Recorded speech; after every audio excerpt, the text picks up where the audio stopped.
Machado de Assis não é apenas um clássico, é um espelho desconfortável do Brasil. Eu sou Jó Bispo e seja bem-vindo ao Trilho.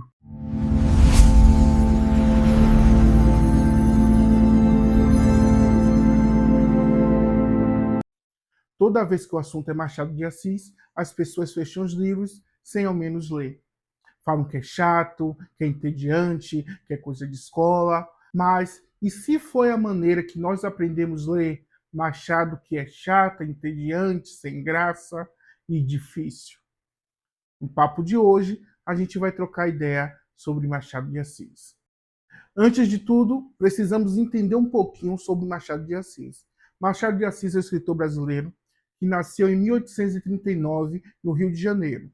Filho de uma lavadeira e de um pintor, ele atravessou a sociedade escravocrata usando algo muito poderoso, a observação. Talvez essa dificuldade toda para entender Machado deva-se à necessidade que o Machado traz em não entregar nada pronto. Ele nunca acusa, ele dá a entender, ele nunca revela, ele espera a observação do leitor, para que o leitor duvide do personagem, o leitor duvide ali do narrador e até de si mesmo. O Eduardo de Assis Duarte vai chamar isso de capoeira literária. Ele vai falar que o que o Machado faz com as letras é uma capoeira literária, uma forma de luta ali, uma forma de esconder o jogo, né? As pessoas pensarem que aquilo é uma dança, né? Que aquilo é um teatro. Isso a gente vê muito na capoeira Angola, né? E talvez por isso o Eduardo de Assis tirou essa capoeira literária, né? O jeito que ele se esconde, que ele faz aquela rasteira, né? Você pensa que está acontecendo alguma coisa e vai lá, está acontecendo outra. Isso a gente vê muito no Conto a Cartomante. Machado vai inclinando tudo para acontecer uma coisa e depois você se depara, olha o que aconteceu. Então, assim, essa maneira do Machado não deixar nada pronto, isso é muito encantador, né? Isso revela ali que essa capoeira literária é realmente existente. E dentro desses elementos dessa capoeira literária, é muito importante também entender que o Machado usa de muita ironia para tudo, né? De que forma também um homem negro escritor atravessaria uma sociedade escravocrata se não fosse por meio da ironia, certo?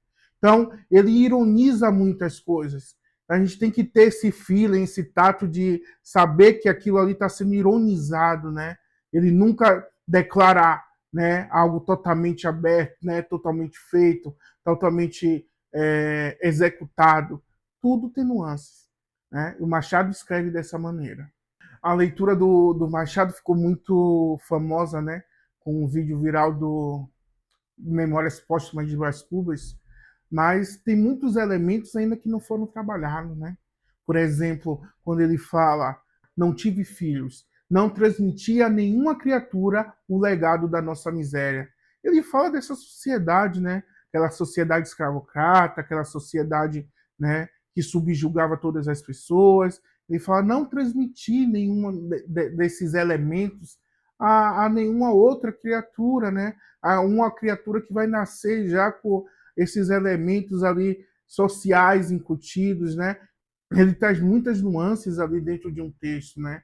Dentro de uma única linha, a gente pode tirar muita coisa do que o Machado está dizendo.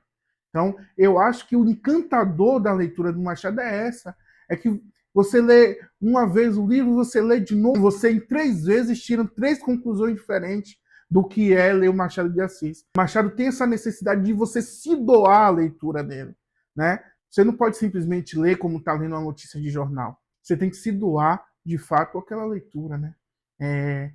São leituras clássicas. Por exemplo, essa frase do Machado mesmo, o quanto essa frase é violenta. A gente às vezes não se atenta, mas o quanto é violento isso, né? Você falar que sociedade ruim ao ponto, né, de você não querer passar esse legado à frente, né? Olha a potência que tem essa frase, né? E o Machado está escondendo isso dentro de elementos, né? Isso não está aberto, né? Isso está incutido dentro do texto. E aí a gente precisa perceber essa capoeira literária que ele faz. Outra coisa que também me deixa muito animado é que ler Machado é você perceber que muita coisa que a gente chama de modernidade já estava incutida ali no século XX, né? Ele já estava escrevendo sobre essas coisas, né? O desespero humano, por exemplo, quando a gente pega um conto como A Igreja do Diabo, né? Que ele faz todos os elementos ali parecerem para entender que há uma dualidade humana, né?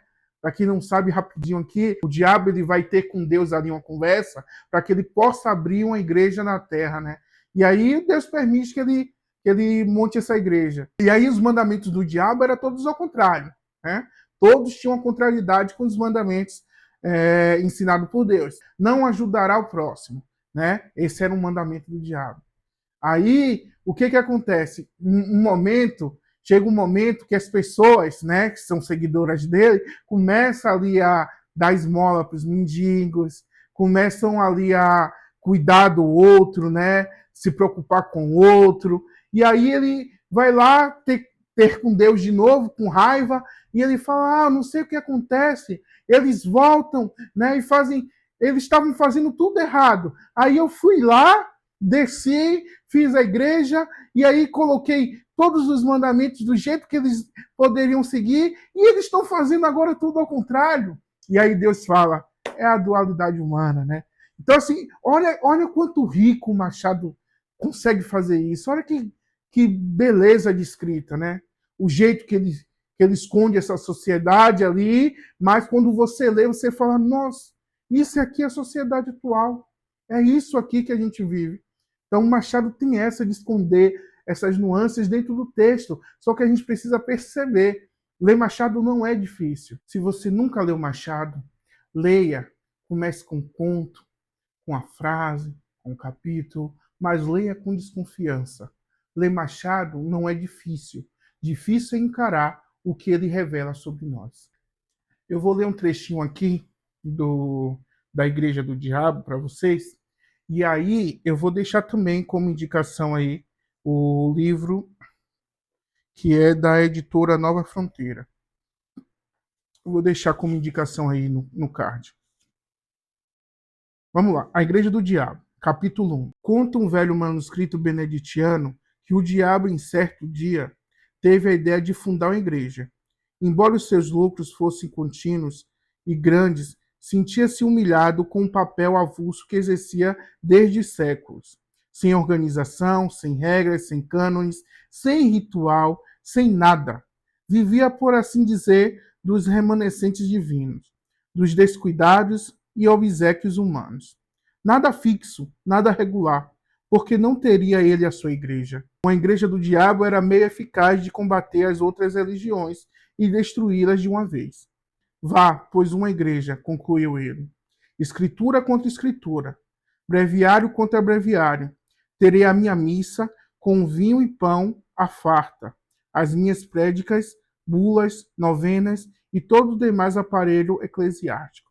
Então aqui já revela que o diabo queria mesmo um elemento ali de igreja, né, de ter as suas ordens, né, porque até então ele não tinha nada, né. Ele só era um vago elemento de existência. Se você gostou desse vídeo, já curte, comente e compartilha para crescer o nosso canal.